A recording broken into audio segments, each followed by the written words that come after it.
Awesome. Hey, everyone. Thank you so much for coming to our presentation. We really appreciate it. We're going to do some quick introductions. So my name is Leo Carrillo. I'm really excited to go through this presentation today, not because I'm the most creative person. However, I did help start up our creative services line back in 2017 when we saw the need and the opportunity of utilizing the enhanced marketing content that we'll go through today. And as Kate mentioned, I head up our seller services division. Awesome. And yeah, my name's AJ Swami. I'm the client services manager here at Tinuiti. I head up Amazon content strategy, and I'm extremely excited to bring you guys a few tactical tips that you can take advantage of today to develop brand equity on Amazon. Cool. All right, so Amazon branding. This is a big deal. Obviously, Nancy talked about it. The person from Google talked about conversion rate. So that's going to be kind of the theme of what we're going through today. Here's the agenda. We're going to talk about how Amazon was and how Amazon's evolved to what it is now. We're going to be talking about branding on Amazon, the components that are very important for your brand, the ideal customer experience based on what your customer is looking at on Amazon, and then finally, how to track success of the efforts that you're putting into Amazon. All right, so before we get started, I just want to get a gauge of the audience. How many of you currently sell on Amazon? With a quick raise of hands. Okay. How many of you are vendors? Quick raise of hands. Okay. How many of you are sellers? Okay. And how many of you know what enhanced marketing content is? Okay, so a few here. That's good to know. So before we can talk about what things you need to be doing on Amazon, it's important to understand how Amazon's evolved over time. And it has evolved quite a bit. But before we even go into anything else, I just want to say, if you guys do nothing else this year on Amazon, you just keep your advertising spend, advertising the way it is, and you just do what we're going to go through, you will make more money on Amazon this year. Fact. So we'll go through that. All right, so let's go back to Amazon back in 1990. This is what Amazon used to look like. Not the prettiest website. This is back when Jeff Bezos was personally hand-delivering books to customers. Amazon 1990. Flash forward to about 2013, 2014. This is what Amazon looks like.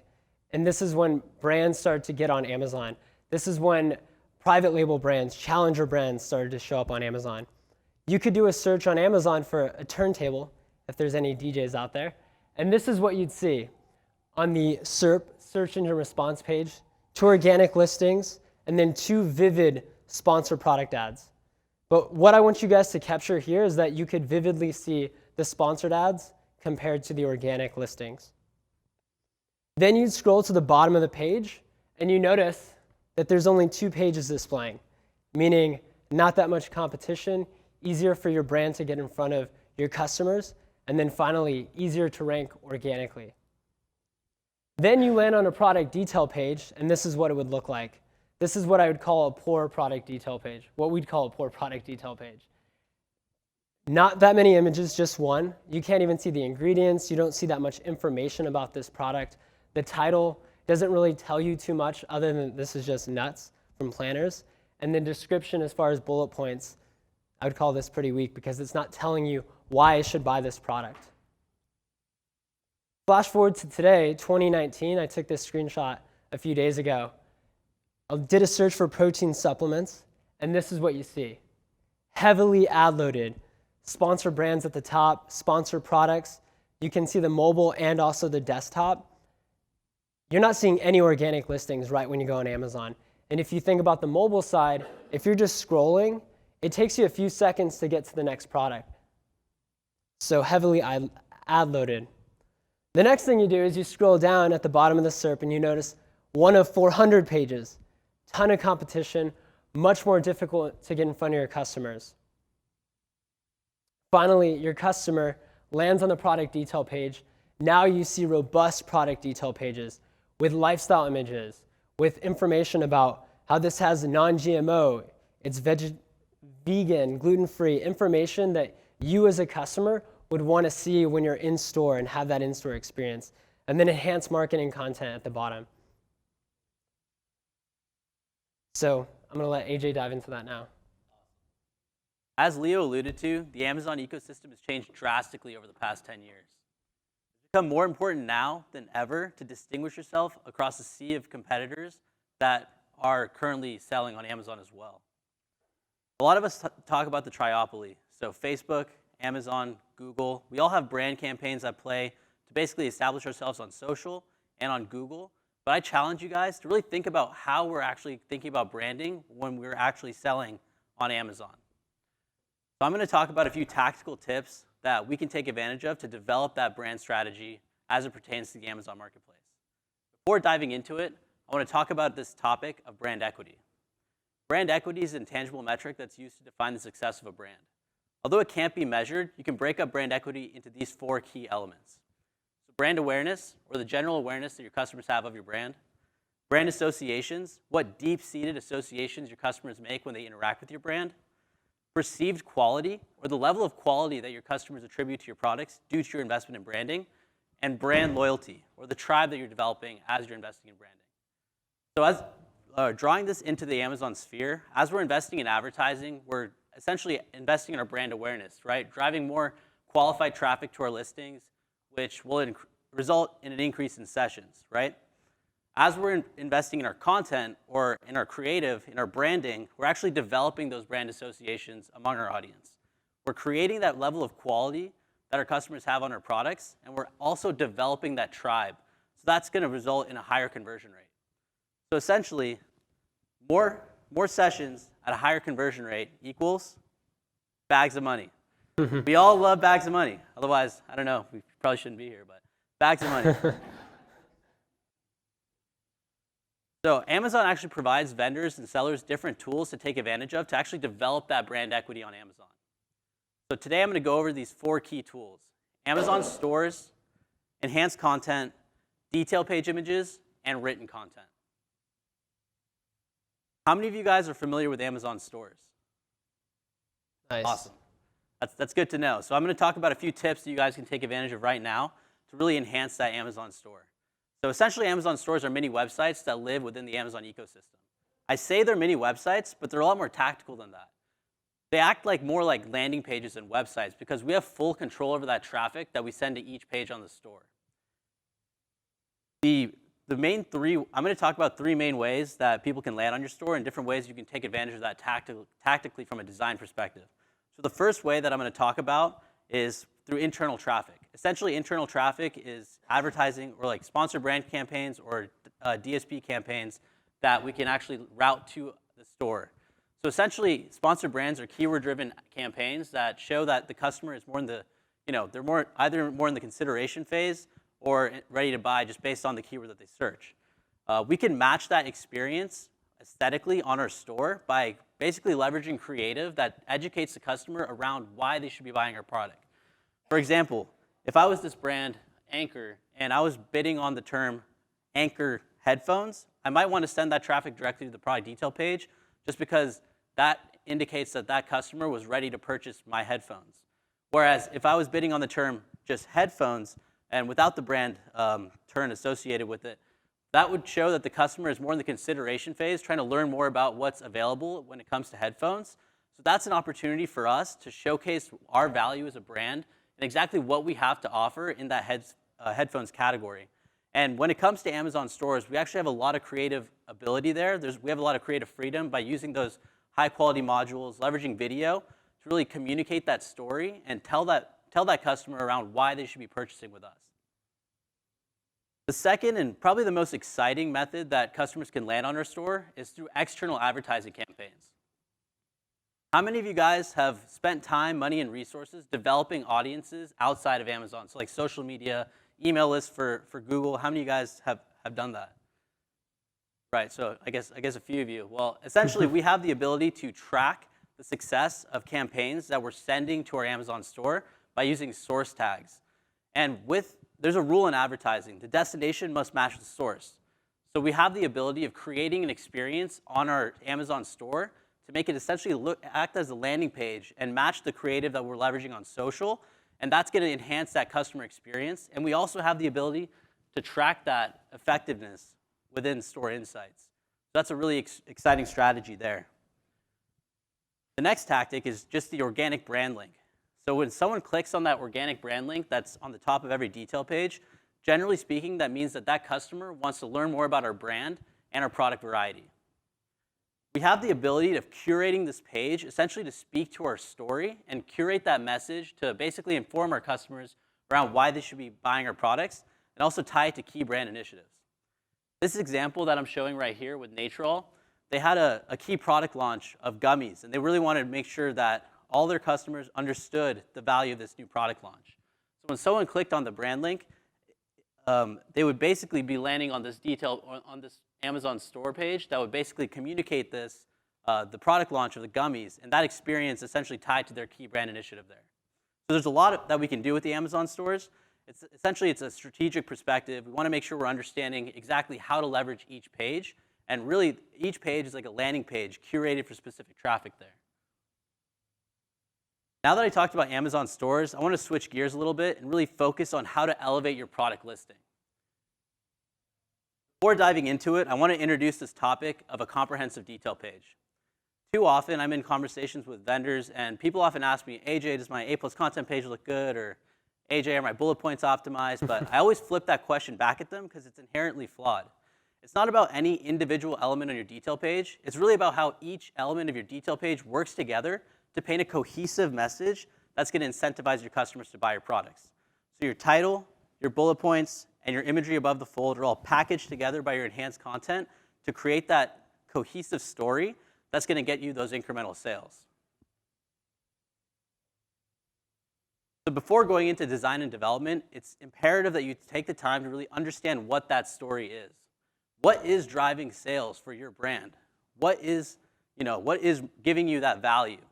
So I always tell, this is an exercise I like to do, is take out a piece of paper and a pencil and literally write down what that hierarchy of information will be for each one of your products.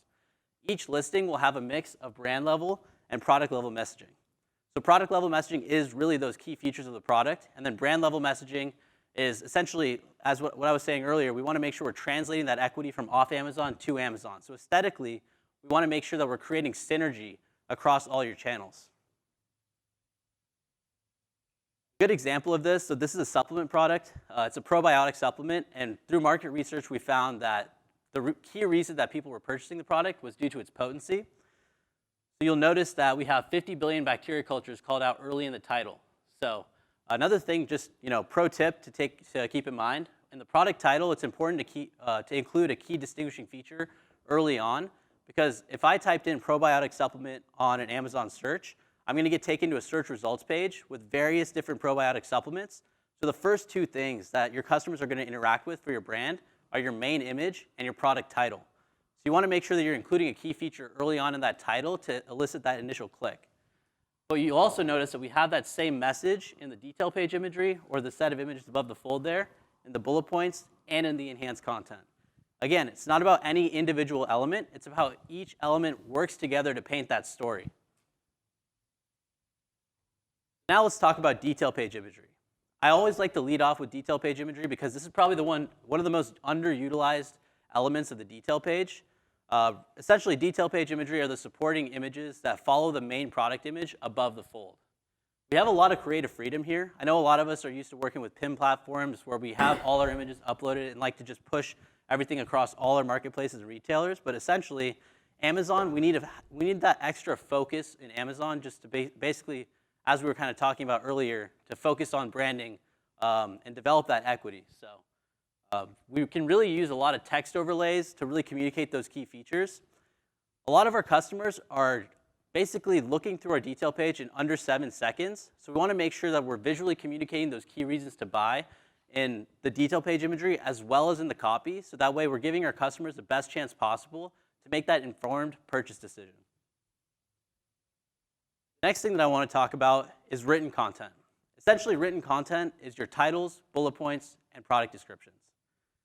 When I think about written content, I like to think about a two-pronged approach. Essentially, the first prong is buyability, and the second prong is discoverability. So discoverability is we want to make sure we're including those key search terms in our titles, bullet points, and product descriptions to give our products the best chance possible to rank organically on Amazon based on the A9 algorithm. There's a lot that goes into it.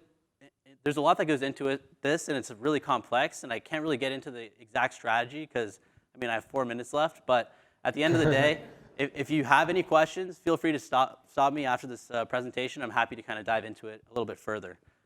Buyability is really, we want to make sure that we're tailoring the content based on our brand standards. We want to make sure we're speaking to our key features in a way that our customers can digest and that they're used to. When someone lands on our detail page, they have to understand that it's from our brand, right?